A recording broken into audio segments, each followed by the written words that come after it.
One of the reasons I found myself writing was because I knew that women's voices were, they were hushed or misconstrued, and oftentimes I didn't even see my reality in the books that I was reading. So I'm excited to see, 10 years in the writing game, and I'm even more excited to continue writing, diverse and authentic stories for women and the men that love them.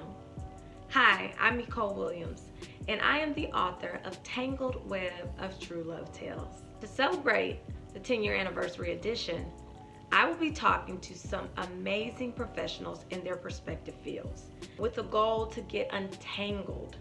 We will be discussing topics displayed in this fiction book and applying them to life. Conversation is key. And today I am excited about who is joining me. Hi everybody, I am so excited with my special guest here today. She is nominated as a 2019 National Black Girl Excellence Awards Mental Health Professional of the Year. She is, let me get my acronyms together, MED, LPC, and CEO of HeartworkTrending Counseling and Consulting, PLLC. As an author / poet and therapist for youth and young adults, she curates mental health events, self-care, and personal wellness sessions, and believes that counseling and consulting for educating youth and young adults is a work of heart, and it certainly is. Please welcome Stephanie Davis to the conversation. Hi, family. Thank you so much for joining in on the Tangled Web of True Love Tales real conversation. And with that being said, what we're doing is we're celebrating 10 years of a book that is a fictional novel. But what I wanted to do with this virtual tour is bring in topics from the book into a real life conversation so we can not only entertain the reader but also help them grow, because that's really what it's about.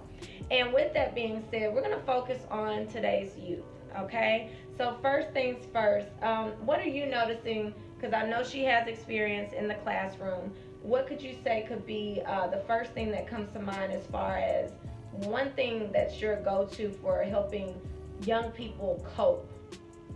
I think giving them a toolkit of coping skills. I feel like a lot of our students lack resilience, and they don't know everything is this immediate, oh my gosh, it's the end of the world. And this accessibility to everything, to almost that they don't think, so they don't use their critical thinking skill to problem solve through life situations. So the biggest thing is just giving them like a toolkit of where do you go when you're frustrated, what do we use when we have anxiety, because it doesn't come natural to them. Yes, like it would with us.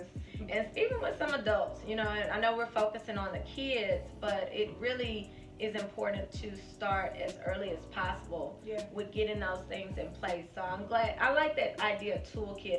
Now, one thing I do want to say with the book, the characters are all connected to a therapist in one way or another. Some people are more open about it than others, but that brings me back to the next question.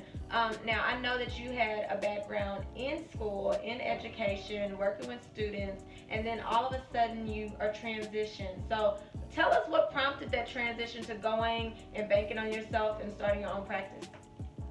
A lot of it was wanting to serve kids and families in a different or greater capacity, because you're limited by what you can do in the school system. So a lot of the counseling, I feel like as teachers, we do counseling anyway. We may not call it that, but we're doing a lot of troubleshooting before it even gets to admin. And so the special trait that I had was that I was able to see or really remember, because I think when people get higher up or they become entrepreneurs, they forget what it felt like to be in a classroom. Everybody starts there, and so I think they lose the value of really focusing on what's happening in the classroom with the students, because it becomes ego driven. And so for me, wanting to open up my own business, I wanted to serve clients or students and families more, because we have such limitations. I don't think a lot has really, looked into that. So digging in deeper sometimes can't actually happen on that front, but this is allowing you to definitely do that. To really assess and deal with the issues, because even we know in education a lot of kids fall through the cracks.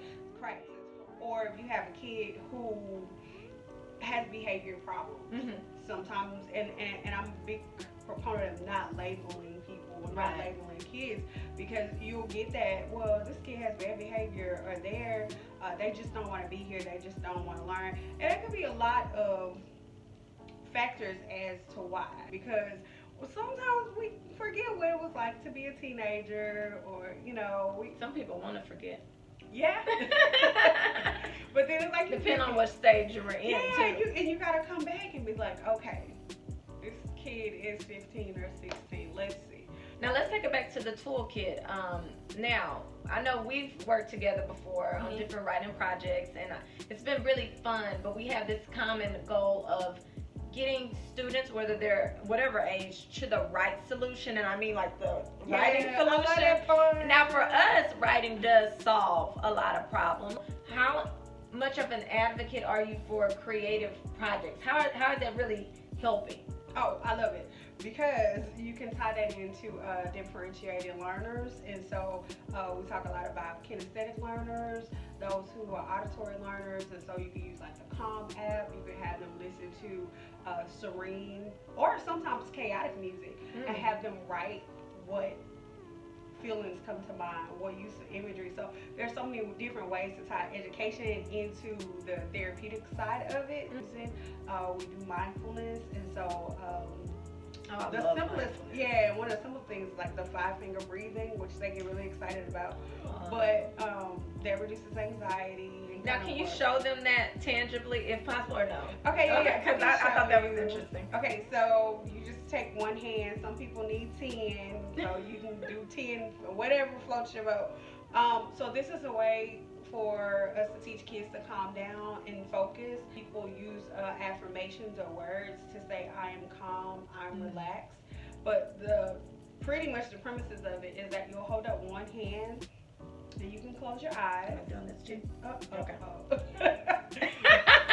Okay, but anyway. Yeah, I mean, it doesn't matter which side you use. And so you'll use your index or pointer. Okay.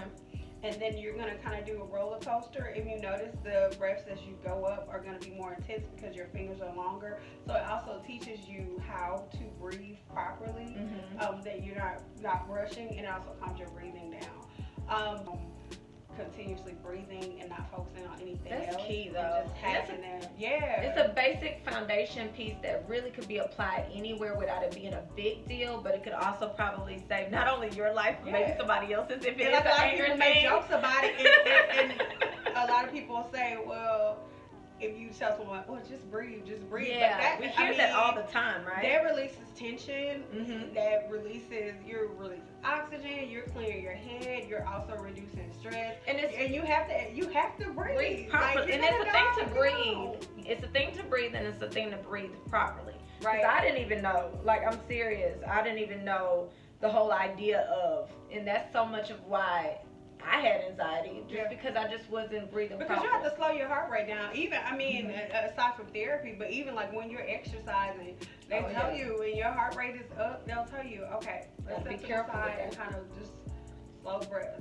Another thing that I always, and I know you know that, but just with HeartworkTrending, I always want people to know that like therapy isn't a box thing, like only you can go to therapy because you're the one with the problem. I think that everybody at some point should experience the therapeutic experience. Yeah, definitely.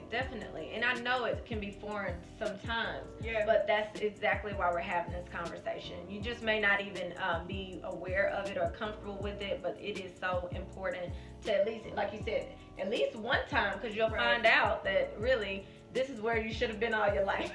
A lot of people don't know one of the requirements, and I don't know if they still require that or if it was just part of something that my supervision required, but we had to go to therapy. Okay, awesome. Yeah, and just to see what it's like to be on the other side. So it's like, how can you tell somebody something that you've never been on that side? Right. And it's a very vulnerable place to open up to people, and you realize like, whoa, not that anything's wrong with you, but you realize, okay, well maybe this is why I behave this way. And like you said, sometimes you'll start at something as an adult and you're like, wow, I'm almost 40. And then you go all the way back to when you were a teen, and that's another reason why I always start at that point. Because, yeah, you can remember things when you're a kid, but it's like you're in that middle point. And that's typically where, by the time you turn 18, it's pretty much... You kind of set in your ways. Yeah, like, I mean, you can change, but you have to be really aware of what you're trying to. but just that teen part, you're more malleable at that point. You can have those conversations, and then you have the opportunity to have a better adulthood. When it comes down to your books, I'm going to read out the different ones. You have Unmasked, The Journey and Its Lessons, Unmask You 2, Collections of Introspections, and an Interactive Journal, the Heartwork Journal. So with these three, how is writing a coping mechanism for you? So I know you're helping a lot of people. What is it for you for this writing or poetry? What is going on? I felt like that was my gateway out. That was my way to communicate. It was therapeutic for me because I was able to be honest before I could be honest with someone else or in the presence of someone else. So I was able to really say, I'm going to start with a blank canvas here and pour out everything that has affected me or everything that I feel has led me to this point where I felt this emptiness or I feel like this loss. And I couldn't verbalize it or articulate it. Like, one thing about me, I really don't like talking a lot. So, when it comes to emotions, like, I'm not an emotional I'm like person. that too. But for me, writing helped me out a lot. So then I was able to explain what was happening or what I was writing about because I guess disassociated myself in some ways. Like, this is the book. It speaks for you. Yeah, speaking metaphors a lot. So I couldn't really tell you how I felt, but I can describe it to you. So maybe that's why she was trying to make it like that's what I was going through with my book. Like, I'm speaking in metaphors. Interesting. All right. So this is where I want you to go back, especially since we're speaking of or about the youth. Let's say, now with my characters, most of them, the average age is about 25, and it goes all the way up to 40. But a lot of what they're dealing with is trauma from early years that didn't really get, I wouldn't say tapped into, but wasn't diagnosed. They weren't trying to do that. And so I want you to go back to, let's say, 10 years old. Since the book is 10 years old, a lot can happen in 10 years. I was like, okay, cool. I know. Everybody else got an easier thing. They went back 10 years. That's it. What grade was I in? Okay. Well, let's just say a child. If you know what you know now about life, love, and dreams, what would you be telling your 10-year-old self? What advice would you give them? My 10-year-old self. Just try stuff. Don't be afraid. Just try stuff. I say in all of it, just try stuff. Because that was where my issue was. I lived to please other people, I guess. Like, having 3 older brothers who were always like in and out of trouble. I was held to like a higher, I don't really think people saw me. They saw like characteristics of me, which is why I wrote Unmasked, because I felt like nobody really knew who I was or how I really felt about anything. It was just like, okay, you're the only girl, you're the smart one, it's just, you're gonna graduate, like, and so when I did do things, it impacted me more than it did everybody else. It's like they were allowed to, it's like, oh, that's expected of me. Oh, okay, that's like, standard. It's okay, yeah, like, it's okay, yeah. And then with me, it was like, oh my gosh, like, even with having Sincere, like, oh my gosh, like, you have a child with Sincere, it's her beautiful daughter. Yeah, she's my daughter. I love that name. But yeah, and just like, if I made like a beat, I mean, that looks good, but it looks like you need to, I'm like, wow. But I got all A's though. Just missing notes in church and choir, saying the wrong notes. Like, and it's the pressure is on you. Okay. You felt the pressure. Yeah, and so I try to be mindful of that when I'm working, not only with my daughter, but when I'm working with people and when I'm working with kids, importantly. Like, let's focus on the positive and then come back and say, okay, well, everything looked great. But let's look at this. What happened in this area, and really take the time to talk that out and have people process that. I think that parents or we are in a society that moves so fast that we don't take time to process, and so that's why you get kind of all this gunk. It's almost like your car. Like if you don't clean it out, it just starts to cake on, and then it's harder. And some stains or some situations don't ever get clean, like completely clean, but it's enough for you to function. So. All right. Now I heard something key about that, and it's really making sure you can recognize fear and make sure that you're not keeping fear from keeping you to do whatever it is that you're supposed to be doing. And I hate that our conversation is, I wouldn't say over, because we know that the conversation continues. But we want to say, and I first want to say thank you for being here, Stephanie. And I want to thank you guys as well for watching, because really the conversation has just started. So if you want to basically keep in touch with us, stay tuned so you can see how. And then last but not least, you'll be able to see how you can get your copy of Tangled Web of True Love Tales Anniversary Edition. So I will say bye for now. But yes, the conversation